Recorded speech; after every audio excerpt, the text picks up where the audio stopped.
Mesdames, Messieurs, bonsoir et bienvenue. Permettez-moi de vous dire bienvenue aussi à vous qui êtes ici, sur ce site de Saint-Pierre de l'île de la Réunion, comme vous qui êtes chez vous, ou en chemin, ou quelque part, dans un parc, ou un parking, ou peut-être simplement en train de marcher dans votre jardin.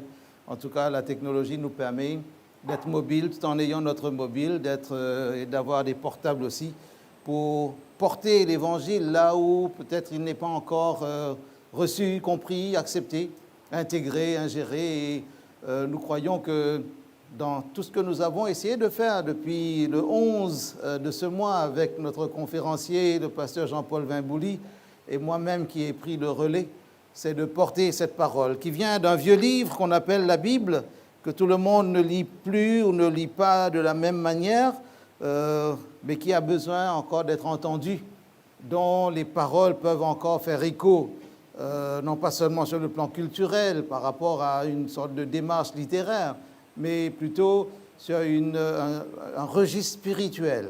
Qu'est-ce qu'elle a encore à nous dire?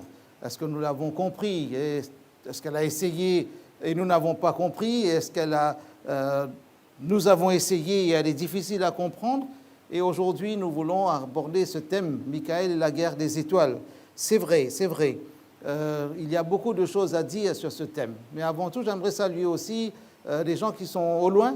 Je pense à un ami, John, qui se trouve dans la région parisienne, parmi d'autres aussi.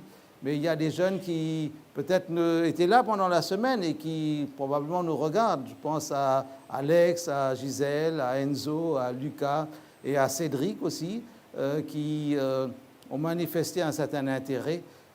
Nous pensons également à des amis à Madagascar qui regardent, comme dans d'autres îles, à l'île Maurice, très probablement. Mais je crois que ce qui est important pour nous, c'est d'être attentif, là où nous sommes, quel que soit le contexte. Dans ce thème, la guerre des étoiles, vous êtes peut-être parmi les cinéphiles qui sont là ou qui êtes connectés. Depuis la fin des années 70, George Lucas a lancé ce premier élément. Et après, dans les années 2000, cette saga de la guerre des étoiles est revenue et cela a marqué les esprits. Ce qui est important, c'est de rappeler qu'il y a cette localisation, on pourrait dire, cette contextualisation de cette guerre des étoiles. Quand on parle des étoiles, on parle de la galaxie, de la république galactique ou intergalactique, où il y a beaucoup de choses, de personnages, des différentes espèces, différents contextes. Mais les leçons que je veux retenir de cet apport culturel qui a marqué les esprits, je ne parle pas des produits dérivés, des milliards que cela a pu rapporter sur toutes les années. Il y a quelques leçons que je retiens quand même de cette saga. La première chose, c'est que la notion de danger ou de menace, de risque est présente. Il y a cet appel au secours. Tout est parti dans le premier numéro en 1977 de cet appel au secours d'une princesse qui avait besoin d'être secourue, comme dans tous les vieux contes que nous avons depuis des générations. Cette princesse a délivré, c'est vrai, mais il y a aussi la notion de pouvoir, de trahison et aussi de réhabilitation. Certains trahissent la cause et puis reviennent parce qu'il y a comme un sursaut moral dans cette histoire. Il y a aussi le contexte universel, intergalactique. C'est de la science-fiction, la science-opéra, comme cela se disait à l'époque, parce qu'il y a quand même une envie de l'homme d'aller chercher ailleurs des réponses à certaines questions, s'approcher du ciel, aller dans l'espace. Mais on ne parle pas de Dieu dans cette saga. On peut voyager à des années-lumière d'ici, mais ne pas chercher celui qui est la lumière. Il y a aussi, avec la diversité des personnages, des statuts différents. Il y a des guerres par rapport à ces jeux de rôle qui ne sont pas du tout des jeux drôles, parce qu'il y a, quand une guerre, c'est une guerre, il y a des échecs, il y a des victoires, il y a une sorte de mainmise, en tout cas, de volonté de conquête, et surtout quand vous voyez dans cette histoire ces voyages interplanétaires ou à travers toute la galaxie, ou les galaxies, cela veut dire qu'il y a une vision très large que l'homme, sur notre planète bleue, peut avoir par rapport au ciel, par rapport à ce que nous pouvons imaginer, surtout la nuit. Pendant la journée, nous ne voyons pas d'étoiles. Nous n'avons pas d'idée de l'univers. Mais quand la nuit, nous regardons, nous contemplons, comme dit le psalmiste, les cieux racontent la gloire de Dieu et l'étendue manifeste l'œuvre de ses mains, le psaume 19, verset 1er. Mais quand nous regardons, nous disons, jusqu'où peut aller cet univers? Et les cinéastes, parfois, nous emmènent avec des motifs non avoués, des motifs bibliques non avoués.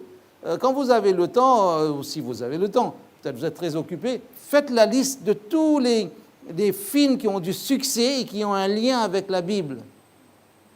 Mais c'est rare que les cinéastes avouent devant les journalistes, voilà, j'ai été inspiré de la Bible, je veux faire un film pour attirer le regard sur la Bible. Mais la Bible se prête bien à toutes ces histoires, à tous ces scénarios qui donnent peut-être du sens à la quête universelle de l'homme, mais qui en tout cas donnent du succès aux acteurs et ça rapporte des Oscars et autres récompenses. Il y a aussi dans ce film, dans cette saga,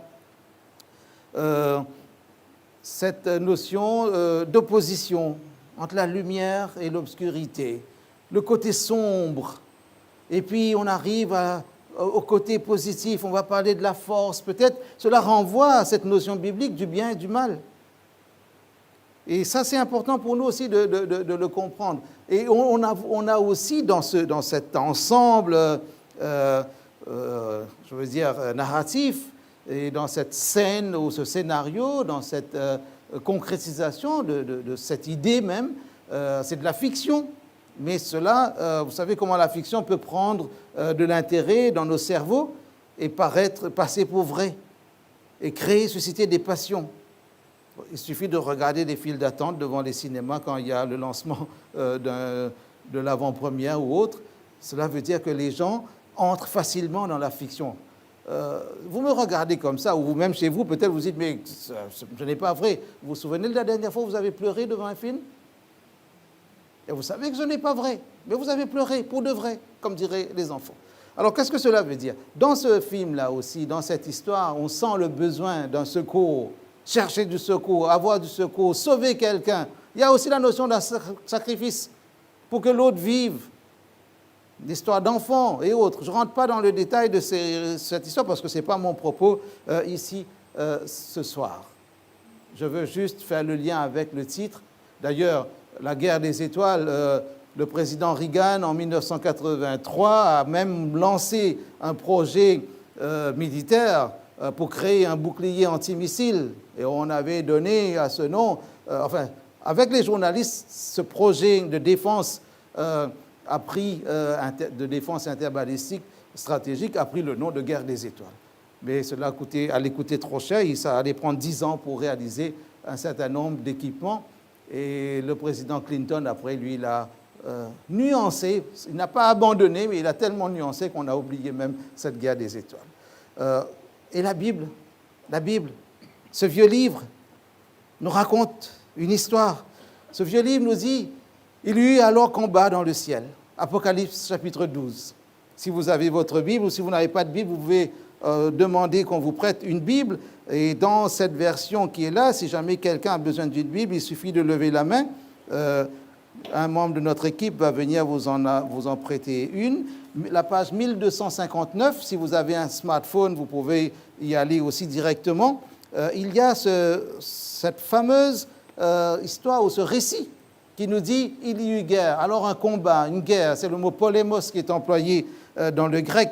Et cette guerre, verset 7, « Guerre dans le ciel, Michel et ses anges combattirent contre le dragon, et le dragon et ses anges combattirent. » On peut se demander, c'est vrai, comment la guerre peut éclater dans le ciel? S'il y a un endroit, j'allais dire au monde, s'il y a un endroit dans l'univers, et jusqu'où va cet univers, où on n'est pas censé avoir de guerre, d'opposition, parce que la guerre, c'est le désordre, la guerre, c'est l'extermination, la guerre est sanglante, la guerre va détruire. Comment on pourrait avoir dans le ciel une guerre? Nous avons compris, pour le peu que nous pouvons comprendre de la démarche, de la pédagogie de Dieu, et peut-être de son amour aussi, c'est qu'il laisse ses créatures libres. Même dans la cour céleste. Même dans cet espace qu'on appelle le ciel ou autour du trône de Dieu, il y a aussi la possibilité d'une tension, d'une menace, d'un conflit. Dieu assume cette liberté parce que nous comprenons en lisant la Bible que Dieu est tellement puissant qu'il peut même assumer ce risque de désordre. Nous devinons que lorsque nous prenons des risques, c'est que nous pensons avoir des solutions face à ces mêmes risques. Regardez, le dragon n'a pas eu le dessus. Et pour lui et ses anges, il ne se trouva plus de place dans le ciel. Il fut précipité, le grand dragon, l'antique serpent, celui qu'on nomme diable et Satan, le séducteur du monde entier, il fut précipité sur la terre et ses anges avec lui.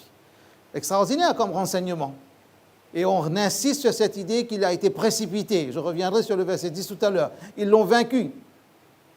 Et après, c'est là que la nouvelle est mauvaise pour nous.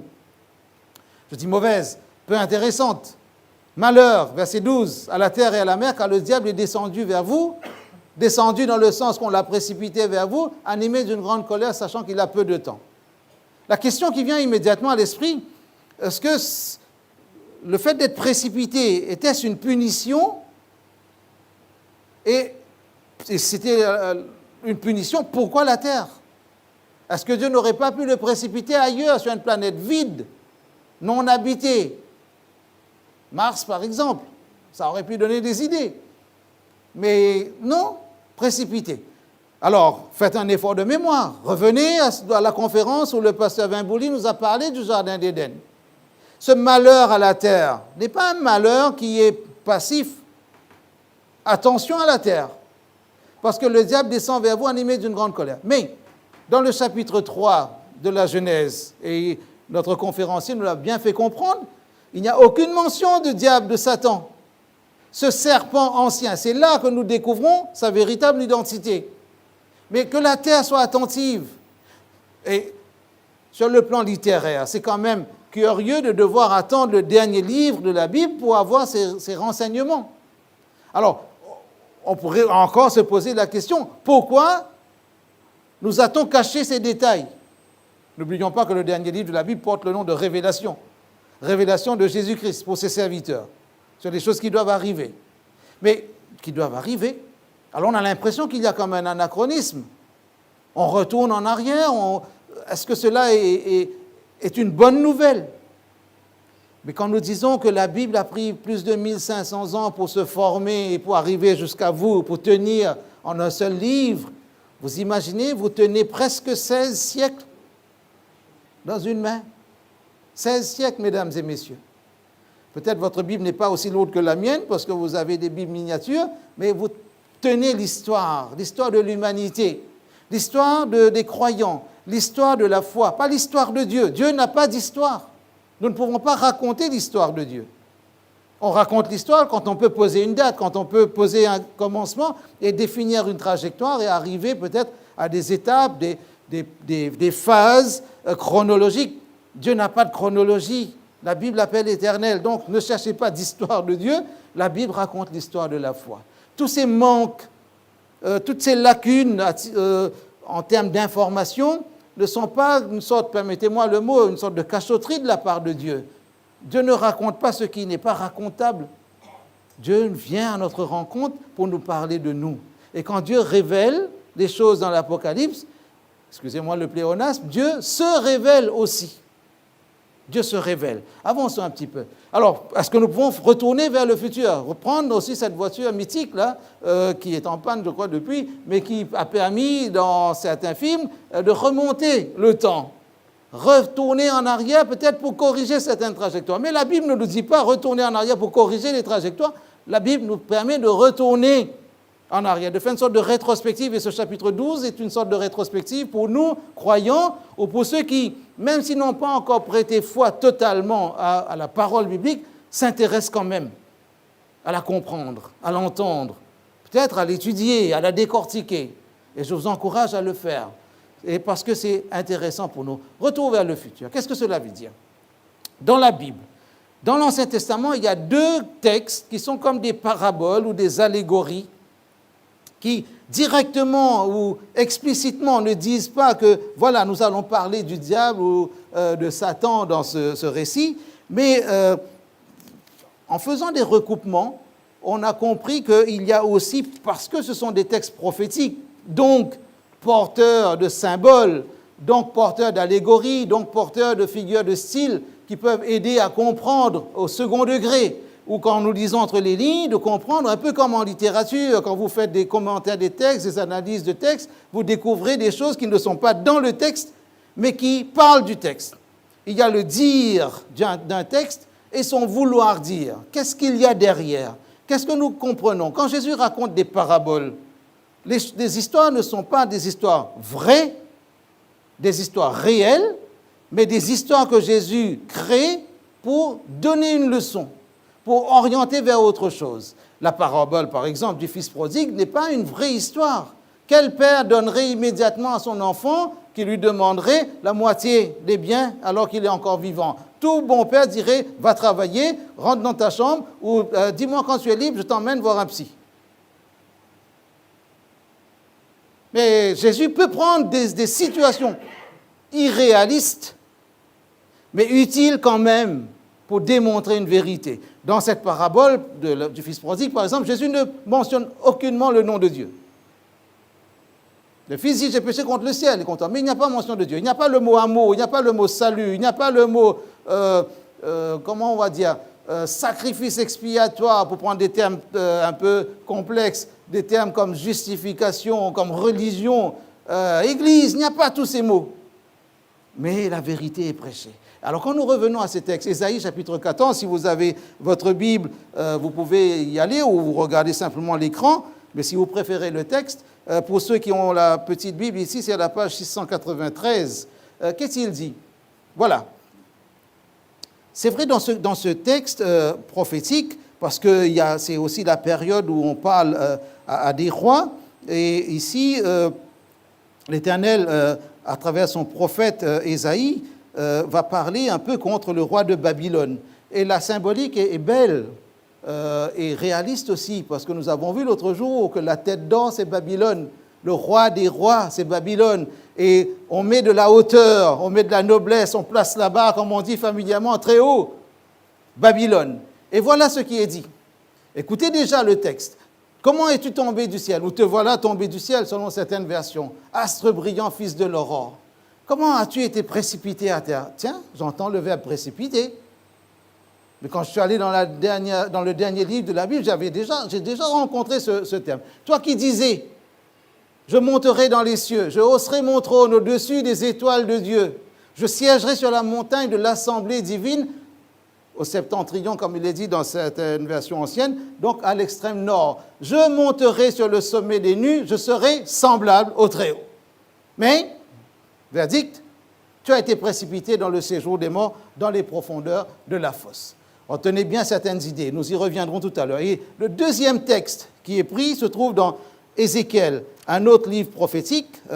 Ézéchiel et Ésaïe font partie des 4 grands prophètes. Et Ézéchiel, chapitre 28, page 850, pour ceux qui ont toujours cette petite Bible, dans ce récit, alors retenez bien ces textes, c'est facile de les souvenir d'une manière mnémotechnique. Ésaïe 14, vous multipliez par 2, Ézéchiel 28, c'est facile à retenir. Regardez ce qui est dit dans le livre d'Ézéchiel. Là, on s'adresse à un autre prince, le prince de Tyr,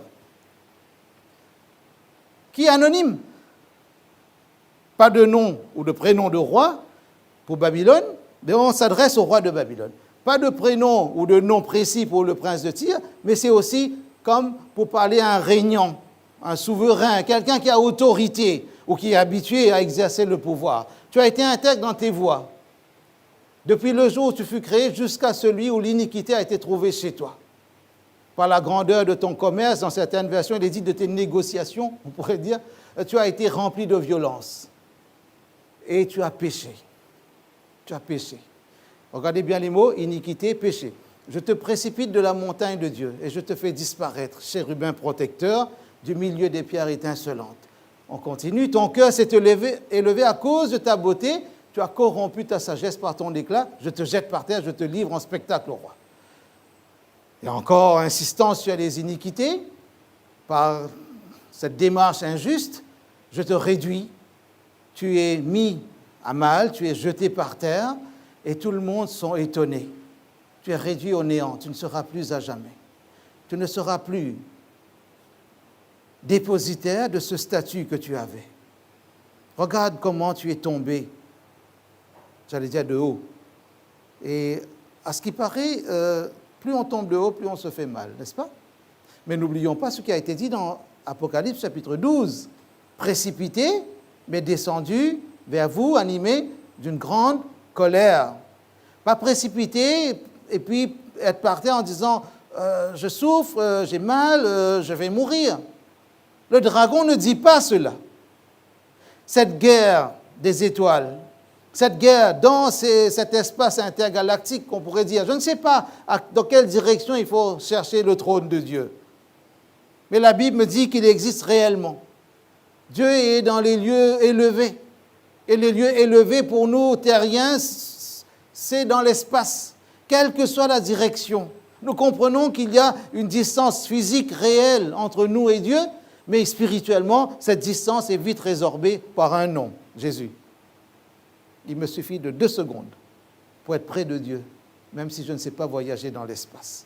Ce n'est pas merveilleux? Mais quand je regarde cela, je comprends qu'il y a un verdict. Il y a un verdict. Alors, revenons un petit peu au vocabulaire qui est employé dans ces 2 textes. Vous pourrez les lire à loisir et les comparer. Astre brillant, fils de l'aurore. En hébreu, on va dire fils de l'aube. Le mot fils est vraiment dans le texte. Quand nous prenons en grec, c'est-à-dire la Septante, la traduction en grec de l'Ancien Testament, il n'y a pas le mot fils, mais il y a l'idée de, comme si toi, le levant du matin, comme si toi qui aides le matin à se lever. C'est une belle expression. Et il y a même un mot dans le grec qui va donner, pour ceux qui connaissent un peu la géographie, en Turquie, il y a tout l'est qui s'appelle l'Anatolie. Anatolais, en grec, veut dire le levant. Le levant. C'est joli. Toi, tu viens du levant, comme si tu aides. C'est toi qui ouvres, qui lève le rideau tous les matins. Comme si on ouvrait un magasin. C'est toi qui donnes le départ. C'est toi qui aide, qui met en mouvement beaucoup de choses. C'est formidable. Mais le latin a 2 mots, lux, ferro. Lux, c'est lumière. Ce qui s'appelle Lucie, Lucien, Lucette, etc. Voilà, votre nom vient de ça, de la lumière. Et puis ferro, le verbe ferro, c'est porter. D'où ce prénom fabriqué, Lucifer. Mais réellement, il n'y a pas de mention de Lucifer dans la Bible comme un prénom. On parle toujours de cet adversaire sous ses qualificatifs, même s'ils sont négatifs. Satan, dragon, adversaire, diable, mais rarement Lucifer. Dans ces 2 textes que nous avons lus, qui sont comme des grandes paraboles, des textes allégoriques, on entend que, voilà, quand vous lisez, vous voyez que les instruments étaient là, disposés pour lui, comme si son rôle important, c'était être chef de chœur, chef de chorale, directeur de musique au ciel. Mais qu'est-ce qu'il a fait? Au lieu d'adorer, il a voulu placer son siège, son trône, au même niveau que Dieu en disant « Je serai semblable au Très-Haut ». Chérubin protecteur, le mot chérubin n'est pas là par hasard. Il y a différentes catégories d'anges dans la Bible. Vous avez les anges, je veux dire l'expression basique, ange, qui veut dire messager. Vous avez l'expression archange, qui est comme un chef d'ange, comme Michael, etc. Vous avez aussi, ou Gabriel, vous avez aussi le mot séraphin. Quand vous lisez dans Ésaïe chapitre 6 ou dans Ézéchiel, vous voyez, on parle de séraphin. Le mot séraphin, si quelqu'un s'appelle Séraphin ici, j'espère qu'il connaît l'origine de son prénom, ici ou ailleurs, vient d'un verbe qui veut dire saraf en hébreu, qui veut dire brûler, être incandescent. Comme quand il y a des braises dans un foyer, dans un feu, être incandescent. Parce que quand on est en présence de l'Éternel, on ne peut qu'être incandescent, parce que la Bible, dans les textes prophétiques, disent que devant lui est un feu dévorant, autour de lui une violente tempête, et Dieu est tellement lumière qu'on ne peut pas s'approcher de lui, et excusez-moi l'expression, ne pas se brûler. Et seuls ceux qui sont incandescents qui peuvent supporter la sainte présence de Dieu. Et même les séraphins doivent se voiler la face qui ont 6 ailes, et vous regardez dans Isaïe chapitre 6, et qui passent leur temps à dire « Saint, Saint, Saint est l'Éternel, toute la terre est remplie de sa gloire ». Et puis, cette 4e classe d'anges ou d'êtres, les chérubins. Le mot chérubin vient d'un verbe aussi, ou d'une racine, kéroub ou karav, qui veut dire s'approcher, être proche d'eux. Chérubin protecteur. En d'autres mots, tu étais proche de Dieu. Nous verrons tout à l'heure pourquoi ce mot chérubin est important. L'apparition de l'iniquité. Et dans le texte ici, il y a un mot, et la semaine dernière, notre conférencier nous a donné en détail quelques termes bibliques renvoyant au péché pour montrer les différents niveaux de péché. Entre le premier verbe qu'il a employé en hébreu, rata, qui est comme le français raté, l'idée basique du péché, c'est manquer sa cible. Comme quand j'essaie de mettre des paniers avec mon fils, je me rends compte que lui, il est plus adroit que moi, mais je dois faire plus d'efforts. Et parce qu'il challenge un petit peu mon ego, je dois essayer de marquer. Mais quand je rate, c'est comme si je pêche. C'est pas moral, là c'est sportif.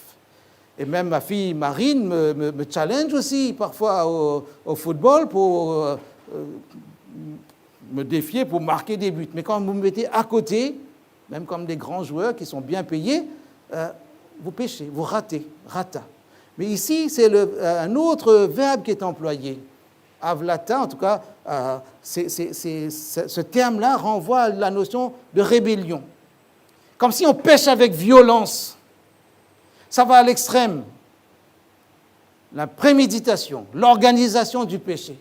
On appelle aussi dans la Bible le péché à main levée, c'est-à-dire je prends mes responsabilités quand je dis je vais pécher.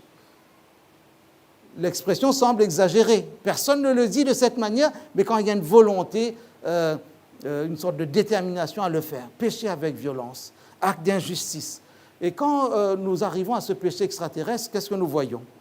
Il repose sur la convoitise. Je serai semblable au Très-Haut. Être semblable à Dieu, voilà l'ambition. Contre nature, on pourrait. Et puis, être sur la sainte montagne de Dieu, le mot qui est employé dans l'original, c'est être comme si là où il y a le lieu de convocation. C'est la même expression qui est liée au sanctuaire, au lieu où il y avait tout le rituel dans l'Ancien Testament. Nous dirons un mot tout à l'heure là-dessus. L'ambition, c'est de recevoir l'adoration au lieu de conduire les actes d'adoration pour Dieu. L'idée, on va aussi le voir dans quelques instants, c'est concurrencer le Christ, le Fils unique de Dieu, parce que lui, il n'est pas dans ce statut. Il y a cette idée plus tard, et on va le voir dans Genèse chapitre 3, l'accusateur des frères, il est dit dans Apocalypse, c'est celui qui insinue, qui va glisser des éléments vraisemblables, c'est-à-dire ce qui ressemble un peu à la vérité, mais des éléments qui sont porteurs de mensonges. Et puis on lui donne un qualificatif, l'accusateur des frères. Il accuse, il ne lâche pas le morceau parce qu'il veut toujours détruire. Et il est venu animé d'une grande colère. Alors reprenons l'Apocalypse, il fut précipité, ce grand dragon, sur la terre et ses anges avec lui. Donc il n'est pas tout seul. Comprenons. Le diable, qui veut dire diabolos, qui vient d'un verbe aussi diabalo, jeter en travers, se jeter en travers. Même, il y a un autre verbe, baleine, qui peut aussi être lié au verbe danser, ce qui a donné le mot balai en français. C'est comme si le diable, lui, il danse en travers du chemin. Il crée une embûche, il va créer des entraves, une sorte d'empêchement. Il est plus qu'un ralentisseur, Mais aussi la notion de calomnie. Ça, vous pouvez trouver toutes ces informations, ces définitions dans n'importe quel dictionnaire. Regardez, son œuvre, c'est calomnier, accuser, comme si amené loin de la vérité. Le mot Satan, c'est l'opposant, l'adversaire.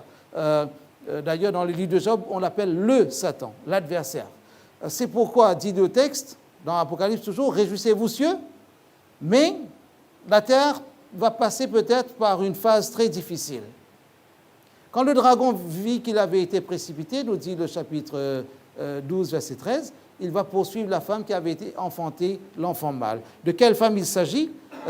Qui est cette femme? On le voit dans les premiers versets de ce même chapitre. On la montre enceinte avec la proximité du moment d'accouchement. Les douleurs de l'enfantement ont commencé. Alors cette femme, je veux vous rassurer, n'est pas Marie, la mère de Jésus. Cette femme n'est pas la mère d'un prophète. Cette femme nous sommes dans un texte prophétique, donc nous avons affaire à des symboles. Cette femme représente le peuple de Dieu, qui est enceinte d'un enfant mâle.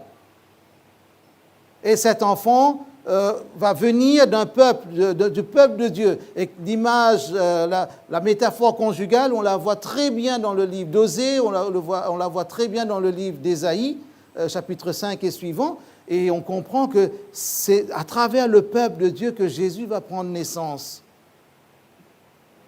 On commence à comprendre pourquoi le dragon est irrité. Il n'est pas irrité seulement parce qu'il y a une femme, mais cette femme porte quelqu'un.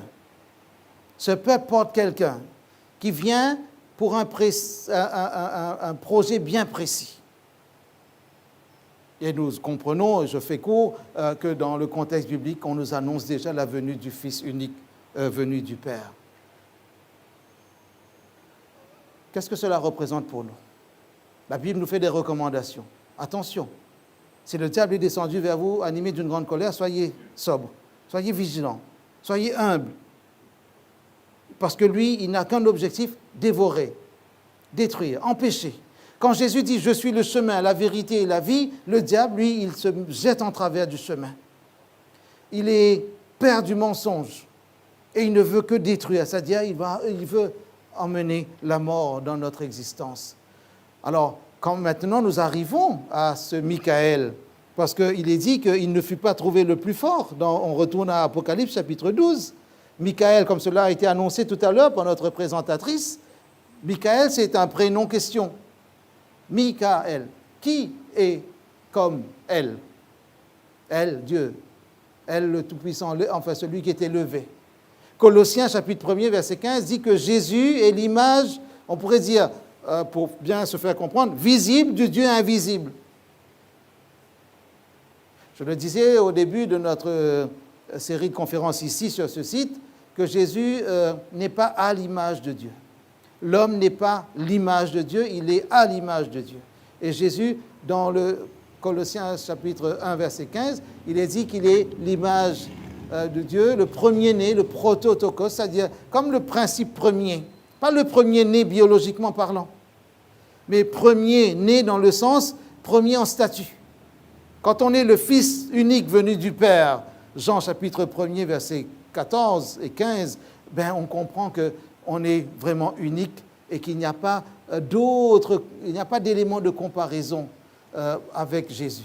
Il est l'égal de Dieu, nous dit Philippiens chapitre 2, verset 5. Et la parole est Dieu dans Jean chapitre 1er, verset 1 à 3. Il est l'égal de Dieu, cette parole va se faire chair. Et il est dit, verset 14, et quand vous lisez bien ce texte, et nous avons contemplé sa gloire comme étant celle du Fils unique. Le mot unique, c'est la monogénèse, c'est-à-dire comme si cette manière d'engendrer un fils est unique. La naissance de Jésus est unique. Il n'y a pas deux naissances qui ont eu lieu de cette manière. C'est-à-dire, Jésus n'est pas venu au monde grâce à un géniteur humain. Il est venu au monde parce que la puissance de Dieu a recouvert cette jeune femme, Marie, qui a accepté de faire la volonté du Seigneur.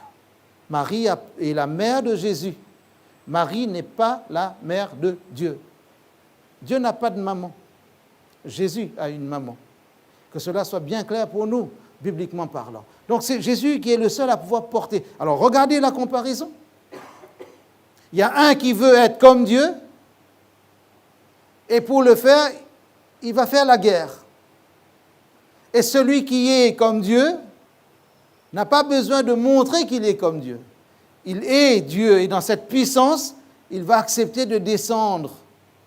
Et quand vous lisez Philippiens chapitre 2, peut-être nous pouvons aller rapidement là, dans ce texte, Philippiens chapitre 2, où il y a ce qu'on appelle la kénose, c'est-à-dire ce dépouillement qui est un acte terrible, j'ai même envie de dire dramatique.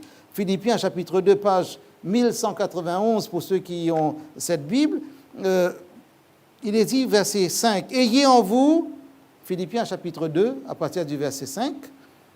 « Ayez en vous les sentiments qui étaient en Jésus-Christ, lequel, existant en forme de Dieu, n'a point regardé comme une proie à arracher d'être égal avec Dieu, mais il s'est dépouillé lui-même en prenant une forme de serviteur, en devenant semblable aux hommes et ayant paru comme un simple homme. Il s'est humilié jusqu'à la mort de la croix. » Et c'est intéressant quand on voit cette expression, il n'a pas regardé comme une proie arrachée d'être égal à Dieu.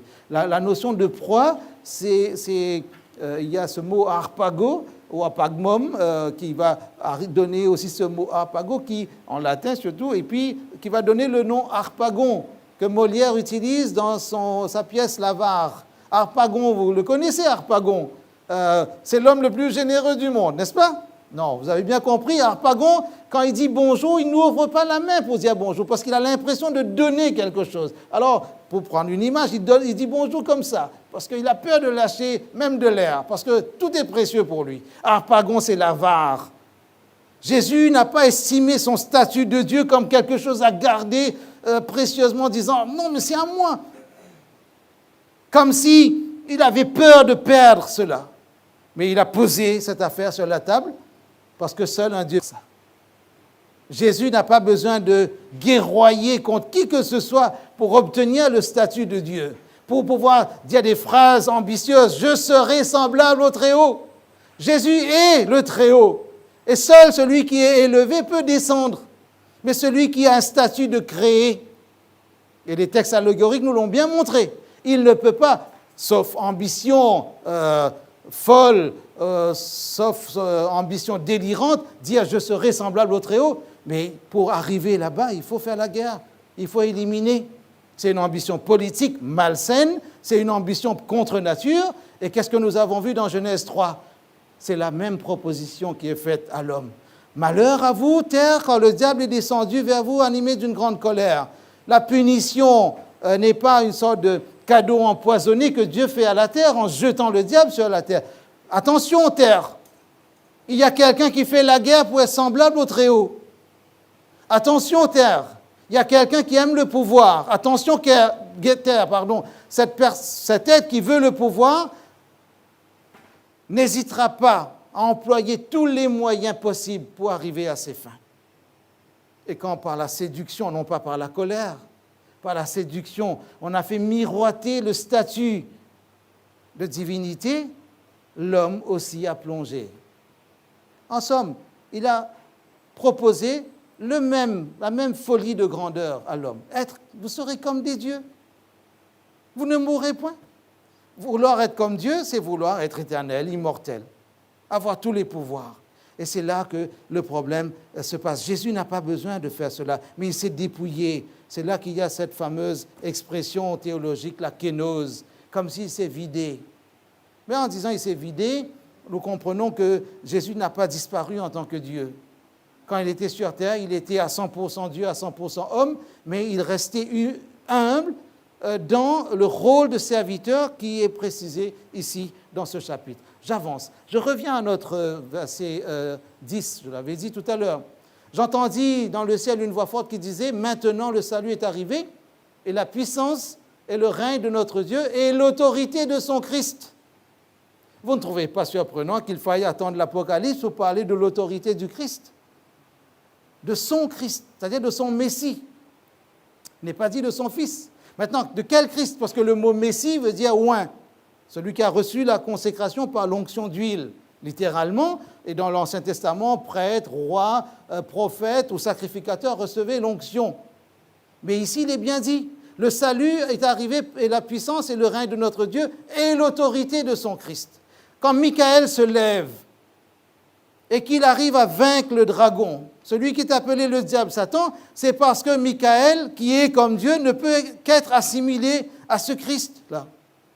Ce Fils, Jean 1, 14, qui prend la forme humaine et qui devient chair en tant que parole de Dieu, parole avec la puissance créatrice, nous l'avons contemplé, nous avons contemplé sa gloire comme étant celle du Fils unique venu du Père. Christ, quand Jésus posait la question à ses disciples, « Qui dit-on que je suis ?» Pierre va dire « Mais tu es le Christ, le Fils du Dieu vivant. » Et cette foi, cet enseignement est accepté dans tout le Nouveau Testament. Et c'est cela que les apôtres ont prêché. Et c'est arrivé jusqu'à nous. Et nous avons entendu que la victoire n'est possible que parce que le Christ se lève. Et deux confirmations de cela, verset 11. Ils l'ont vaincu, c'est-à-dire les frères, ceux qui sont accusés par le Satan, le diable, l'adversaire. Ils l'ont vaincu, non pas parce qu'ils sont forts, ils l'ont vaincu à cause du sang de l'agneau. Du sang. Est-ce que le sang a coulé au ciel? Mais on comprend que c'est là sur terre qu'il faut chercher l'application de cette expression. Et là, nous comprenons pourquoi l'Évangile va passer par la croix. Nous comprenons que la vraie victoire que Dieu va remporter dans cette guerre des étoiles, dans cette guerre entre le bien et le mal, passe par la personne et l'œuvre ou le sacrifice de Jésus, qui est aussi appelé le Seigneur ou le Sauveur. C'est pourquoi, réjouissez-vous, cieux, parce qu'il y a un Sauveur. Réjouissez-vous, on pourrait dire par anticipation, terre, parce que Michael, quand il se lève, parce qu'il est comme Dieu, parce qu'il est Dieu, la victoire est assurée. Dieu ne se lève pas pour perdre. Dieu ne se lève pas pour perdre.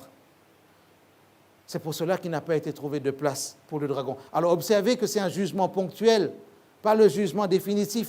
Dieu ne détruit pas le Satan tout de suite. Alors, la victoire de Michael, on peut dire seul celui qui est comme Dieu peut vaincre le dragon, diable, Satan. Et le vainqueur, il est identifié, le Messie ou le Christ. Et on comprend que quand on dit le Christ, parce qu'il y avait plein de personnes qui avaient reçu l'onction, David, Saül avait reçu l'onction, Élie avait reçu l'onction, mais quand on parle de son Christ et qu'on associe le sang de l'agneau, il n'y a pas d'ambiguïté. Aucun doute n'est permis. Aucun doute. Quand Jésus va partager le pain et le vin pour dire ceci est mon sang, ceci est mon corps, on comprend qu'il fait référence à des choses très fortes. Comprenez les enjeux. Le premier enjeu, c'est l'adoration. Deuxième, le pouvoir terrestre. Troisième, c'est l'intercession. Parce que si dans ce récit, on nous parle du Christ et on nous parle du sang de l'agneau, c'est qu'on entre dans le vocabulaire de l'intercession. On entre dans le vocabulaire de l'expiation, c'est-à-dire la capacité d'enlever le péché. Et quand nous regardons la notion de pouvoir, vous pouvez relire à loisir Matthieu chapitre 4, la triple tentation que le diable pose devant le Seigneur Jésus lui-même. La notion de convoitise ou d'envie, la notion de pouvoir, la notion d'adoration encore. Après, il doit lui dire, va des rétro Satanas, va-t'en de là Satan, sors, regarde-moi, va loin d'ici. Parce qu'on comprend que ce sont les trois enjeux. Et qu'est-ce qui se passe? Je reviens sur cette notion de sanctuaire. Si dans le ciel on parle du Christ, c'est-à-dire du Messie, celui qui a reçu l'onction, et si on ajoute aussi cette expression liée au sang de l'agneau, bien on retourne au sanctuaire de l'Ancien Testament.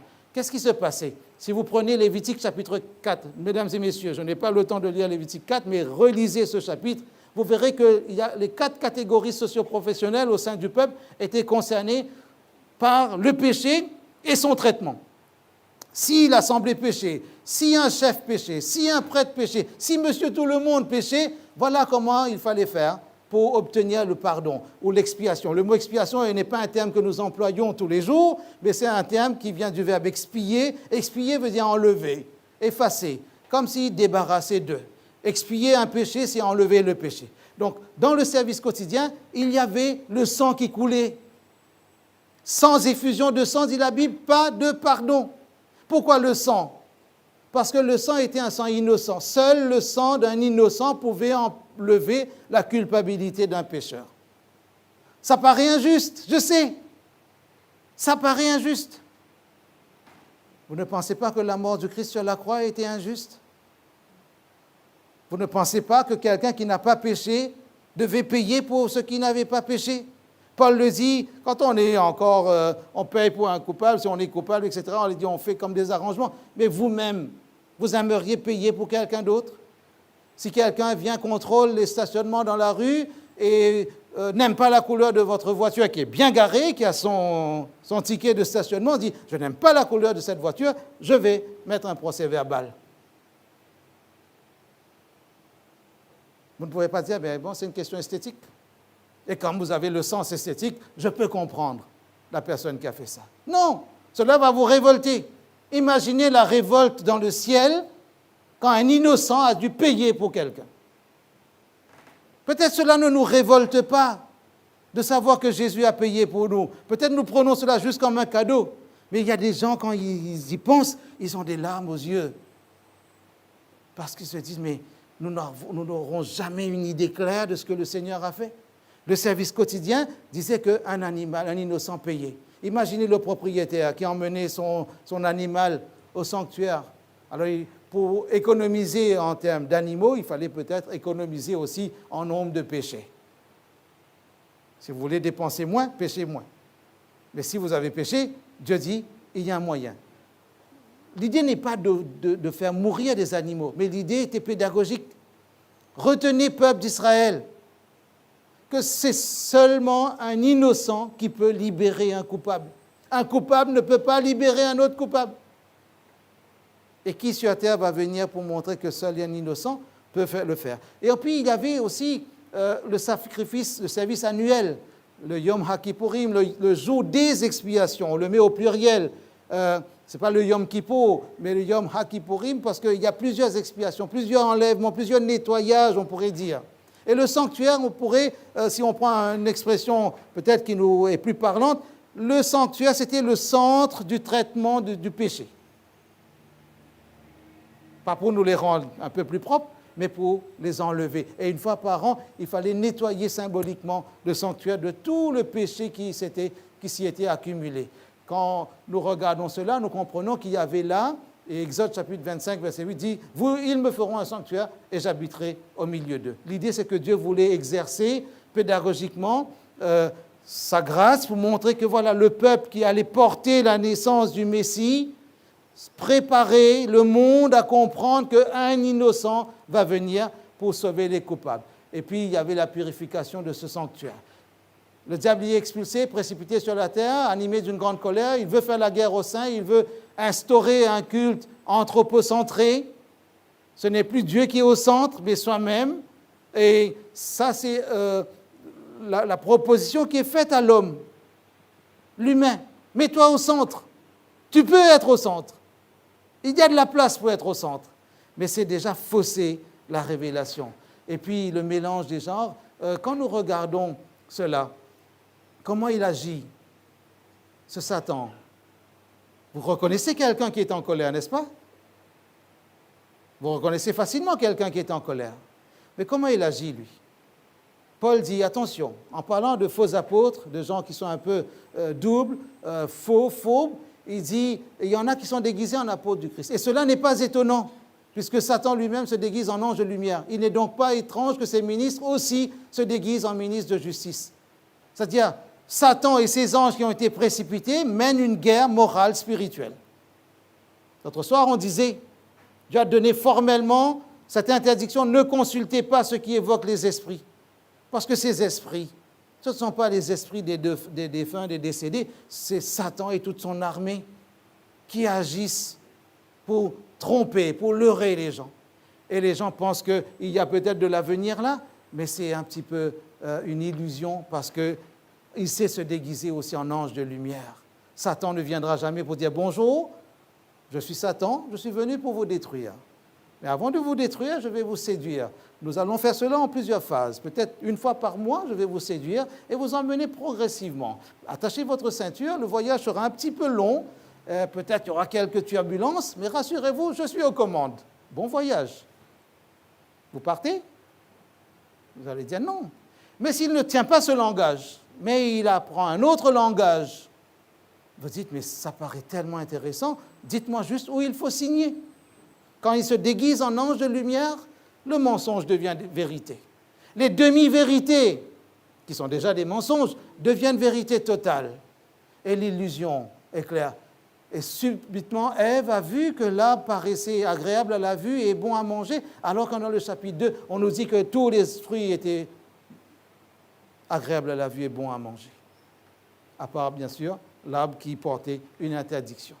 Si nous regardons deux passages bibliques, Daniel chapitre 7 et Apocalypse 13, nous pouvons Ça, c'est un autre séminaire. Et là, je propose à tous ceux qui s'y intéressent d'envoyer un mot. Si vous voulez recevoir des études là-dessus, ou on peut vous mettre en contact aussi avec quelqu'un qui est expert pour parler de ces textes prophétiques. Mais ces deux textes posent un parallèle par rapport à ce culte, à cette déviance dans le culte aussi. Peut-être parmi les ruses du diable, la première chose, il a su se faire oublier. Pas beaucoup. Peut-être qu'il a réussi à faire croire qu'il n'existe pas. Parce que s'il venait directement avec toute sa colère, il n'aurait pas de succès. Mais s'il vient avec ruse, en se déguisant en ange de lumière, c'est possible. Et Daniel 7 et Apocalypse 13 nous parlent d'une sorte d'usurpation et de détournement cultique, pour prendre un mot technique, mais cultuel si vous voulez, parce que ce mot-là est peut-être plus facile à retenir. Et quand nous regardons dans ces deux récits, en comparant, nous observons qu'il y a comme un héritier politico-religieux de l'ancien empire romain qui s'élève et qui aura un pouvoir pendant 1260 ans. Un pouvoir qui va commencer au VIe siècle, en l'an 538, et qui va finir en 1798. Et ce pouvoir politico-religieux est encore installé. Maintenant, quand je dis cela, je ne suis pas friand de tensions, de guerres de religion. J'ouvre les manuels d'histoire, j'ouvre la Bible, et je me dis que parce que Dieu est capable de raconter l'avenir. Il l'a dit dans Daniel chapitre 2. Et quand nous comparons avec Daniel 7 et que nous regardons sur les ruines de l'Empire romain, quel pouvoir politico-religieux s'est élevé? On a cherché, peut-être sur un autre continent, mais il n'y a pas eu cela. Et nous regardons bien comment une église, même chrétienne, peut avoir connu une déviance, parce que l'enseignement biblique était enfermé, était mis sous boisseau, et il y avait un pouvoir politique très fort. Tous les rois dépendaient de l'église chrétienne. Regardez les tableaux dans tous les musées en Europe. Vous verrez toujours un ecclésiastique pour couronner un roi. Tous les rois dépendaient de l'autorisation de l'Église chrétienne de Rome, jusqu'en 1798, quand Napoléon va envoyer son général Berthier pour prendre en captivité le pape. J'ai des amis catholiques. J'ai grandi chez les catholiques pendant 14 ans. Mes parents étaient catholiques. Je ne peux pas ne pas aimer mes amis catholiques.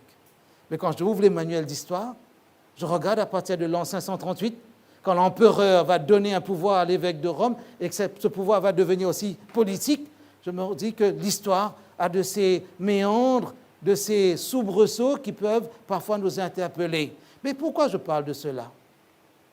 Parce que quand vous regardez Apocalypse chapitre 13, vous voyez qu'il y a un transfert. Et excusez-moi de prendre 2 minutes dans cela, dans ce texte. Retournons dans Apocalypse chapitre 13, page 1260. Tiens, le chiffre 1260 est intéressant. Il est dit que dans Apocalypse chapitre 13, il est dit, puis je vis monter de la mer une bête qui avait 10 cornes. Vous avez vu l'image un petit peu tout à l'heure. Qu'est-ce qui se passe par rapport à cette bête? Verset 2, deuxième partie. Et pourquoi on a mis en parallèle Daniel 7? Parce que dans la description des animaux qui émergent dans Daniel 7, qui émergent de la mer, il y a les caractéristiques qui sont décrites ici. Ce sont les mêmes symboles animaliers qui sont repris dans Apocalypse 13. Il n'y a pas de hasard avec la révélation prophétique, il y a juste de la précision. Une précision qui n'est pas littéraire, une précision qui relève de la révélation théologique. Et qu'est-ce qu'il est dit ici? Le dragon donna à cette bête sa puissance et son trône et une grande autorité. Je me tairai, la Bible dira encore la même chose. Depuis 2000 ans, cette phrase est là dans la Bible. 2000 ans. 2000 ans.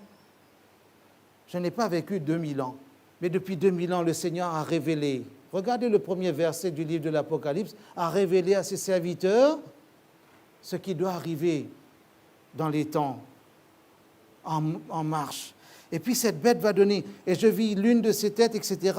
Regardez verset 4, fin de verset 3. Et toute la terre était dans l'admiration derrière la bête. Et ils adorèrent le dragon parce qu'il avait donné l'autorité à la bête. Ils adorèrent la bête en disant, qui est semblable à la bête et qui peut combattre contre elle? Qui est semblable Quelqu'un n'avait pas dit « je serai semblable à quelqu'un d'autre » ? Encore des comparaisons ? Encore des adverbes de comparaison pour nous dire qui est semblable, qui veut être semblable. L'adoration est une sorte de leurre ici. Le dragon qui se cache derrière, et dans le langage prophétique, une bête est un pouvoir, une puissance, une entité morale, on pourrait dire. Regardez la supercherie. Il se déguise en ange de lumière. Et quand la bête est adorée, et que le dragon qui est à l'intérieur de la bête, en somme, c'est lui qui reçoit l'adoration. Combien de gens sont pris malgré eux dans cette supercherie? Parce que les gens ne lisent plus la révélation biblique. Pendant des siècles, on a dit à des chrétiens, ne lisez pas l'Apocalypse parce que vous irez droit en enfer. Je ne sais pas quel est le chemin le plus court pour aller en enfer, mais je sais quel est le chemin le plus court pour ouvrir ce texte. Il suffit de faire ça et de venir et de l'ouvrir. Dieu donne une révélation. S'il y a des hommes d'église qui ont enfermé cette révélation, ils en porteront la responsabilité. Jésus a pris le temps, par un ange, de parler à son serviteur Jean pour que l'humanité soit informée. Cette guerre des étoiles n'est pas là pour nous détendre dans un moment de fatigue, mais pour nous dire voilà où va l'histoire. Quand lundi soir, on a dit Dieu est seul capable de raconter l'avenir, et Dieu est seul capable de dire dans ce chapitre 12 de l'Apocalypse et chapitre 13, voilà où va l'histoire politico-religieuse. Je ne peux pas regarder l'histoire des nations européennes, et nous l'avons dit lundi soir, je ne peux pas regarder l'histoire de l'Union européenne et ne pas voir dans le temps de cette histoire la venue prochaine de Jésus-Christ. Et je ne peux pas lire la Bible sans ouvrir les manuels d'histoire. Comme si, imaginez cette idée, la Bible dans une main et les journaux ou les manuels d'histoire dans l'autre.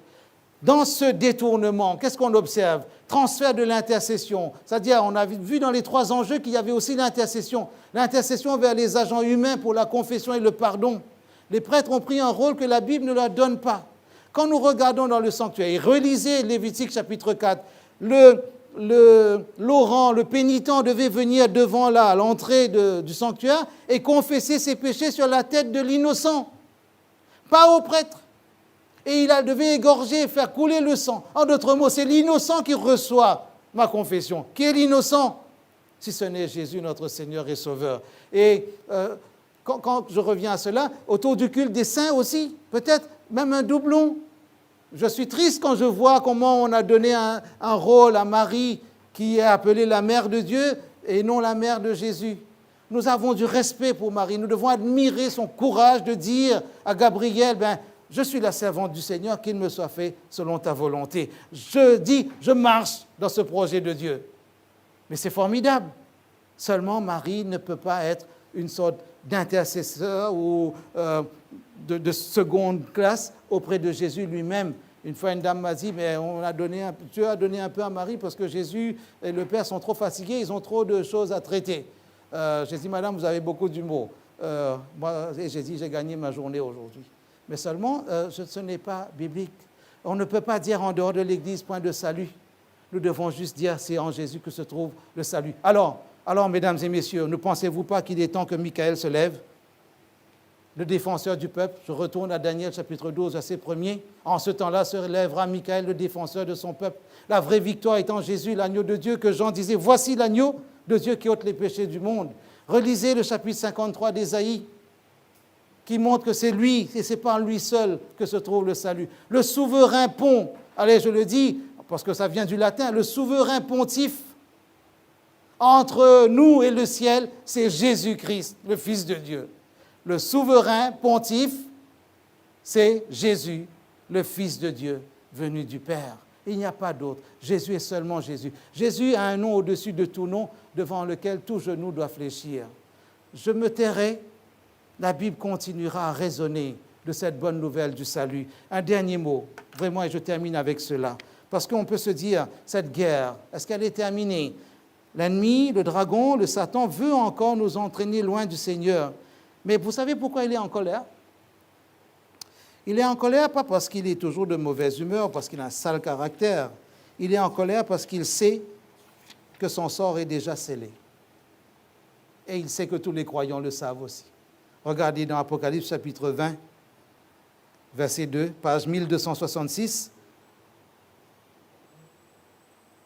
un ange qui avait la clé de l'abîme, verset 1er, vient, il saisit le dragon, le serpent ancien qui est le diable et Satan, on répète ces expressions, et le lia pour 1000 ans. Et après les 1000 ans, regardez au verset 10, et le diable qui les séduisait fut jeté dans les temps de feu et de soufre où sont la bête et le faux prophète, et ils seront tourmentés jour et nuit au siècle des siècles. L'idée, c'est que la punition est éternelle, définitive.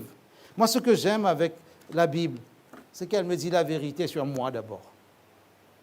Elle me dit la vérité sur l'histoire. Elle me dit la vérité que Dieu communique par les prophètes.